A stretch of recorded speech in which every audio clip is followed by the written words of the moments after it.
예, 우리 BCD 안디옥에서 해당해서 이제 말씀을 전했죠. 예, 근데 반응이 아주 좋았습니다. 호의적이었고요. 그래서 사람들이 다음번에도 한 번 더 말씀을 전해달라고 한 겁니다. 그래서 오늘 이제 우리가 본 것은 이제 그 한 주가 지나서 그 다음 주 회당에 모이는 두 번째 안식일에 있었던 일입니다. 자, 보니까 온 시민이 거의 다 모였다라고 했습니다. 근데 솔직히 조금 과장법입니다, 여러분. 예, 시민이 다 모일 수는 없고요. 그동안에 그 해당이라는 곳에 이 정도로 모여본 적이 없었다라는 겁니다. 어마어마하게 많은 사람들이 이제 그 바울의 그 복음이라는 것을 소문을 듣고 많이 찾아왔다라는 것이죠. 자, 그런데 참 이 사람 마음이 그렇습니다. 이 회당장이나 또 해당에 유력한 사람들은 자신들이 말씀을 전할 때는 이런 반응이 없었거든요. 그래도 내노라는 똑똑한 사람들 아닙니까? 회당장이고 또 랍비들인데 여러분, 자신들이 얘기할 때는 이러한 반응이 없었던데 바울이라는 사람이 얘기를 했는데, 말씀을 전했는데 반응이 너무 폭발적인 거죠. 그 다음 주에 다시 말씀을 전해주셔야 했는데 이럴 줄은 모른 겁니다. 여러분, 제가 이랬으면 어땠을까 생각해 봤습니다. 어땠을까요, 여러분? 어땠을 것 같습니까? 그 대답은 조금 이따 해드리겠습니다. 자, 성경에 보면요, 아주 재밌는 것이 있습니다. 성경에 나타난 시기와 질투에 대한 부분들이 은근 많이 있거든요. 제가 간단하게 한번 얘기를 해드리겠습니다. 첫 번째는 최초의 인류 살인이 벌어졌던 가인과 아벨이 있습니다. 아벨의 동생의 재산을 하나님이 받으시고 형인 자기의 재산을 받지 않았다고 해가지고 이 시기와 이 질투심에 불타올라가지고 이 최초의 살인을 저지르는 그 동기가 이 시기와 질투였거든요. 자, 그 다음은 아브라함의 아내 사라가 그 여종 하갈을 통해서 아들을 낳게 되니까 이게 이 북받쳐 오르는 이 서름을 어떻게 할 수가 없는 거잖아요. 이게 쉽게 말하면 이 본처보다 이 첩이 잘 나가고 있으니까 너무 시기와 질투를 하게 돼서 학대합니다. 자, 세 번째는 그 유명한 아내들의 싸움이라고 해야 될까요? 예, 야곱의 아내들입니다. 솔직히 그 시종들을 통해서 한 거는 축에도 못 끼고요. 라헬하고 레아, 동생과 언니의 싸움이죠. 원래 야곱이 사랑했던 건 동생 라헬이었는데 뭐 하여튼 속아서 레아가 첫날 밤 오게 되고 하다 보니까 아내가 두 명이 동시에 되고 또 이 자식들을 낳는 것, 그때 당시 이게 어마어마하게 중요했거든요. 그러다 보니까 레아는 이게 태문이 자꾸 열려서 잘 나니까 라헬이 그것을 시기합니다. 그래서 첩을 둬가지고 마치 이 아들 낳기 경쟁하는 것 같은 그러한 모습들이 벌어지거든요. 대표적으로 라헬과 레아가 서로 시기하고 질투합니다. 자, 그 다음에 이제 형제지간의 시기 질투도 있어요, 여러분. 이게 지금 다 창세기에 나오는 건데, 자, 여러분, 요셉이 형들의 시기와 질투를 받아서 애굽으로 팔려나가는 일이 바로 이 시기와 질투입니다. 자, 그 다음에 이제 구약 조금 좀 멀리 떨어져서 이제 최초의 왕이었던 사울왕. 예, 잘 나갔습니다. 솔직히 처음엔 정말 잘 나갔죠. 외모도 출중하고 하나님 마음에 참 멋있게 잘 나가다가 이게 잘못되니까 정말 이 추락할 수 없는 날개 없는 추락처럼 확 떨어집니다. 그러다가 악신이 들어오면서부터 어떻게까지 가냐면 사울이 죽은 자는 천천히요, 다윗이 죽은 자는 만만이로다라는 것에 이게 확 그냥 마음이 뒤집혀지는 바람에 그 다음부터 오직 이 백성을 위하고 정치를 잘하겠다는 생각이 아니라 저 다윗을 죽여야 될 텐데 이거 하나에 남은 여생을 보내버립니다. 신약에서는 대제사장들이 예수님이 인기가 너무 많거든요. 막 수많은 사람들이 예수님을 따라다니니까 그것을 시기하고 질투해서 결국 예수님을 십자가에 못 박도록 이렇게 사람들을 선동해가지고 예수님을 죽게 만듭니다. 자, 여러분, 이게 지금 다 제가 대표적으로 성경에 있는 시기와 질투에 대한 사건들을 제가 잠깐 말씀드린 건데, 자, 혹시나 공통점을 발견할 수 없습니까, 여러분? 자, 공통점이 있는데요. 이게 뭐냐면, 자, 같은 동정업계라는 겁니다. 동정업계. 이해되세요? 같은 업종, 같은 가족, 먼 데서 시기 질투하는 게 아니라 가장 가장 가까운 데서 나와 비슷한 일을 하고 있는 사람들끼리 이렇게 되는 거예요. 자, 형제지간, 그 다음에 아내들, 그 다음에 사울 같은 경우는 뭡니까? 제가 다윗이 내 왕권을 노린다 이거 아닙니까? 그죠? 대세장들 예수님의 인기가 지금 자신들보다 높아가지고 이게 지금 우리들이 갖고 있는 권력을 지금 현재 빼앗기게 됐단 말입니다. 자기의 이 권력에 대한 부분 이것입니다. 자, 조금 오래되긴 했지만 그 예일대학의 심리학 교수였던 살롭이라는 박사가요, 이 통계가 좀 오래되긴 했어요. 한 15년 더 된 거긴 한데 미국 범죄의 20%가 무려 질투 때문에 생긴 범죄라는 거죠. 그리고 또 하나를 발견했는데 뭐냐면 질투의 특성 중 하나가 자기와 관계없는 사람에 대해서는 거의 질투를 안 하는데 희한하게 관계가 있고 가까운 사람일수록 질투를 한다는 거예요. 그러면서 그 책에 예를 들었는데 뭐냐면 옷가게를 하는 사람은 어떤 농사가 잘 돼가지고 많은 돈을 벌었다고 해서 이 옷가게 주인이 농부가 부자가 됐다고 해서 질투하지는 않는다라는 거예요. 하지만 바로 자기 옆 가게가 만약에 자기보다 장사가 잘 된다? 그럼 어떻게 될까요? 시기하는 겁니다. 마찬가지예요. 저도 가끔씩 TV에서 나보다 도 새파랗게 어린 사람이 메가 로또를 이렇게 당첨되는 걸 보면 우와 부럽다 라는 생각을 하지만 쟤는 뭔데 막 하면서 시기하고 질투까지는 나지 않아요. 부러울 뿐이지. 예. 솔직한 마음이거든요. 그런데요, 솔직히 고백하는데 이제 솔직히 고백합니다. 예. 저와 비슷한 또래, 그래 솔직하게 고백하는 김에 아예 하겠습니다. 제 동기가 저보다 더 빨리 담임 목회가 된 적이 있었어요. 예, 저도 참 빠른 편인데 요즘 같은 시대에서는 빠른 편인데 쟤는 목회를 할 애가 아니었거든요. 교수를 하겠다고 하는데 어느 날 갑자기 동기 이 단톡방에 축하해달라고 하면서 뭐 어쩌고저쩌고 하면서 초대장이 딱 올라온 거예요. 제가 목회를 할 애가 아닌데 그리고 그동안에 풀타임 목회를 하지도 않았어요. 솔직히 저는 정말 안지나 서나 목회 생각만 하면서 내가 담임 목사가 되겠다 1년 만에 어렵고 힘든 낮에 진짜 새벽에 별 보고 가서 별 보고 출근을 하면서도 내가 풀타임으로 사역을 쭉 했는데 이 친구는 공부 위주로 했던 친구인데 갑자기 어느 날 그것도 뭐 그렇게 크진 않지만 교회 건물도 있는 교회에 담임 목사로 이제 됐다고 이렇게 막 축하 얘기 나오는 거예요. 솔직히 기분이 안 좋았어요. 근데 여기가 아니거든요. 한국이에요. 전 여기 있고 걔는 한국이에요. 근데 마음속에 불편함이 있어요. 자, 왜 그럴까요? 내 가까이 있지 않지만 나랑 같이 공부한 친구, 나랑 같은 아까 말했죠? 동정업계. 죄송해요. 좀 불경스러운데 예. 같은 목회, 같은 이 목사라서 그런 거예요. 이게 그것도 멀리 떨어져 있는데도 불구하고 차라리 내가 모르는 사람이 뭐 어디 했다, 뭐 모르는 사람이 어디 뭐 했다, 나랑은 상관없습니다. 그 정도까지는 아니에요. 그냥 부럽다고는 하겠죠. 근데 내 마음속에 이런 게 있는 거예요. 이게 바로 지금 성경에서 나타나는 모습이고, 아까 제가 말씀드린 성경에 뭐 아들들, 무슨 뭐 자녀들, 뭐 이렇게 뭐 부부들 이런 무슨 분이고요. 오늘 또 말씀드린 예일대학의 심리학 교수가 얘기했던 그 법칙입니다. 그러다 보니까 지금 어떠한 사태가 벌어졌냐면 하나님의 복음을 전하고 있는데, 그리고 그 복음의 역사들이 일어나서 정말 믿지 않는 사람 한 명이라도 더 주님의 말씀으로 세워야 되는 이 귀중한 사역의 자리에서 방해를 하는 엄청나게 아주 그냥 성령에 해방하는 이 모습을 지금 이제 누가 하고 있냐면 바로 유대교 지도자들이 하고 있는 겁니다. 그러다 보니까 어떻게 했냐면요, 46절 우리가 아까 봤지만 너희가 그것을 버리고 영생을 얻기에 합당하지 않은 자로 자처 스스로 너희가 그렇게 했으니까 우리는 누구에게로 간다? 이방인에게로 향하겠다. 향한다는 의미가 뭐냐면 이 자리에 있는 이방인들에게 나는 그러면 말씀을 전하겠다.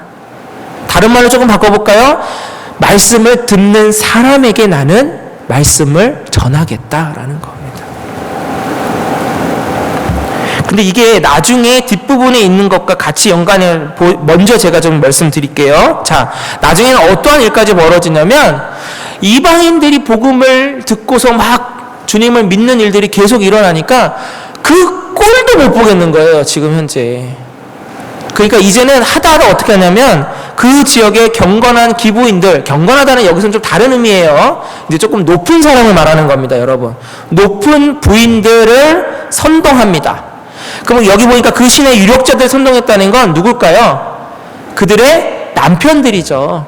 높은 직책을 갖고 있는 권력자의 아내들과 남편들을 선동해가지고 이제 쫓아내게 만듭니다. 너네 이 도시에서 나가! 이렇게 한 겁니다.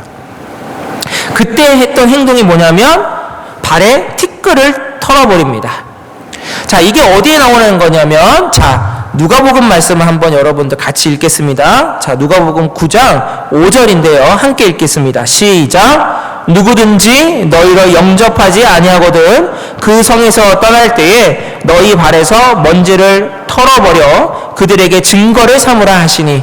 예수님이 제자들에게 둘씩 짝지어서 전도여행을 보낼 때 하신 말씀 중에 하나예요. 발에 털어버려라. 이 행위가 근데 어디서 유래를 되는가 여러분들 모르시죠? 그러니까 여기 제가 있죠. 네. 자, 이게 원래 어디서 유래되냐면 유대인이 출타를 하거나 여행을 할 때 이방 땅을 가는 경우들이 있단 말이에요. 무역을 한다든가 뭐 하다 보면 그때 이방 땅을 들어갔다가 나올 때 하는 행동이에요. 발에 티끌을 털어버리는 거. 자, 유대인들에게 이방은 뭐예요?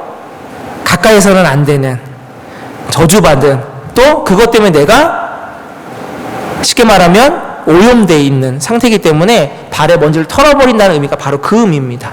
자, 근데 지금 이게 어떻게 됐습니까? 주객이 전도된 거예요. 유대인들이 이방 땅에 이방인들에게 그렇게 되어 있는데 지금 사도 바울은 그것을 누구에게 하고 있습니까? 유대인들에게 오히려 하고 있고요. 이방인들은 어떻게 해요? 품고 있는 겁니다. 이게 바로 오늘 본문에 있는 사건이에요. 자, 그러면서 여러분, 우리가 또 하나 좀 깨달아야 될 것이 있겠죠. 무엇일까요? 제가 아까 인사할 때 당신을 통해서라고 했어요. 당신을 통해서 하나님의 말씀이, 하나님의 복음이 전파되기를 바란다고 했습니다. 우리가 근데 생각해보면 유대교 지도자들과 같은 모습으로 살아가지는 않는가라는 거죠. 오히려 복음 한 명이라도 더 전해야 될 상황인데 한 명 못 전하는 거는 고사하고 복음 전파하는 거, 복음을 듣고 믿는 그것조차도 우리가 방해하고 있지는 않는가라는 거예요. 근데 놀라운 것은 지금 진짜로 그러한 일들이 너무나도 많다라는 겁니다. 많은 젊은이들이요, 뭐 어른들도 마찬가지지만 많은 젊은이들이 요즘에 교회를 안 가려고 합니다. 기독교라는 그 신성한 그 글자 앞에 개라는 것을 붙여서 얘기를 해요. 가나안 성도가 생깁니다. 가나안 성도 뭔지 아세요, 여러분? 아시죠? 거꾸로 읽어보세요. 안 나가요, 안 나가. 예, 이게 가나안 성도라는 거예요. 교회에 안 나가는 겁니다. 그럼 이런 사람들이 누구에게 상처받아서 그럴까요? 똑같은 법칙이에요. 다른 멀리 있는 뭐 그게 아니고요. 바로 우리들 때문에, 우리 교회 때문에. 솔직히 조금 더 말씀드리면 나 때문에 그렇게 된 거 아닙니까? 오히려 세상에 빛이어야 되고 세상에 등불이어야 되고 소금이어야 될 성도들이, 교회들이 그 역할을 안 하니까요. 맛을 잃어버린 소금이 돼버렸고 등불이 막 간당간당해요. 빛을 멀리 비춰줘야 되는데 그게 아니고 그냥 내 발 앞에 있는 그거 비추기에도 그 끝발 정도가 되어버리는 이 상황 속에서 오히려 복음 전파를 우리가 한다고 하는데, 해야만 한다고 하는데, 예수 그리스도를 믿으시라고 해야 되는데 교회에 나오시라고 해야 되는데 그게 아니고 오히려 이제는 그 말하기가 너무나도 힘들어지는 시대, 부끄러운 시대. 이거 다 누가 자처했냐 이거죠. 유대인들이, 유대 지도자들이 스스로 자처한 것처럼 이게 어떻게 보면 우리가 자처한 거 아닙니까?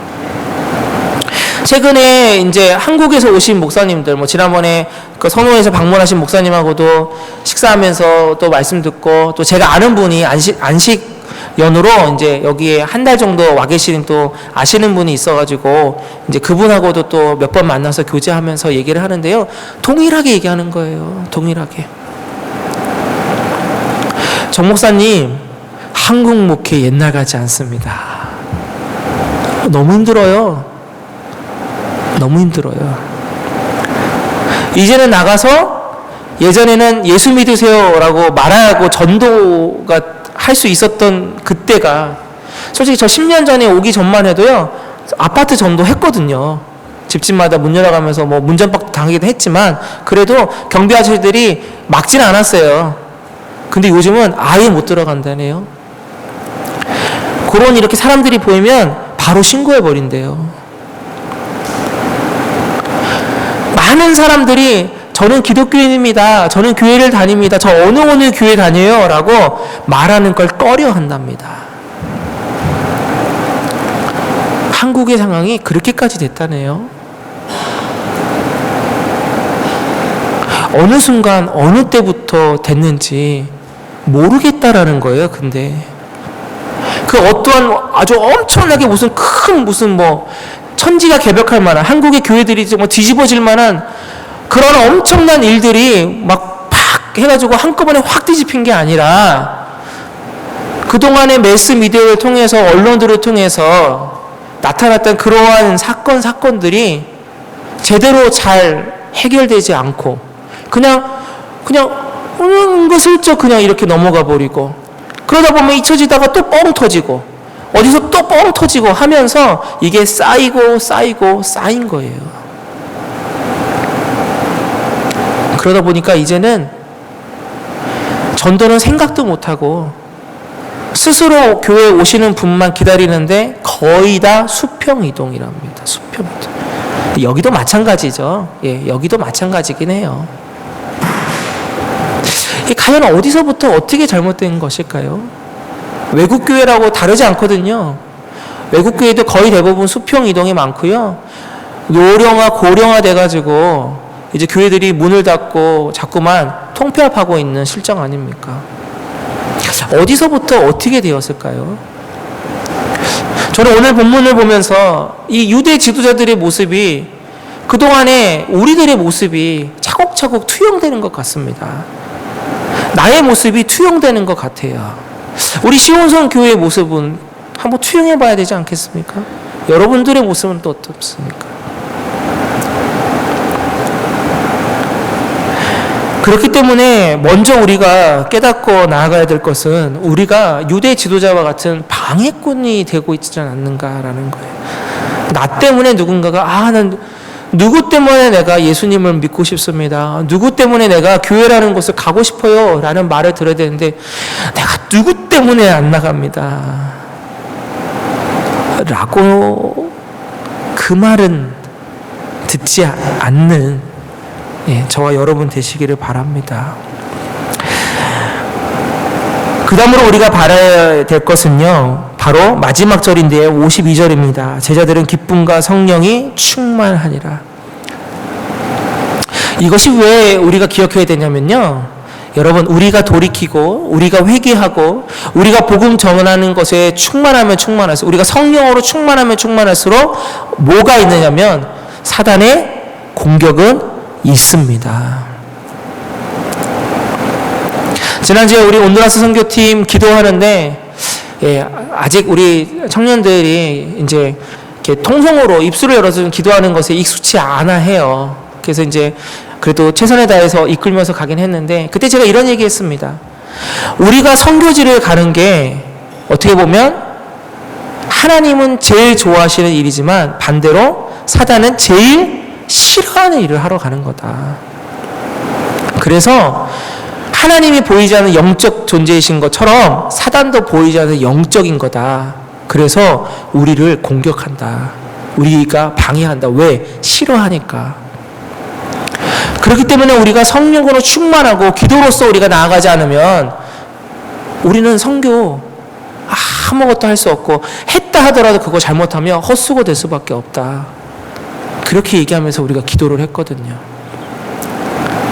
오늘 사도 바울이 기쁨과 성령이 충만하다는 의미는 반대로 말하자면, 여러분, 기쁨과 성령이 충만하기 때문에 또한 악한 것에 공격이 있다라는 겁니다. 여러분, 기쁨과 성령이 충만하십니까?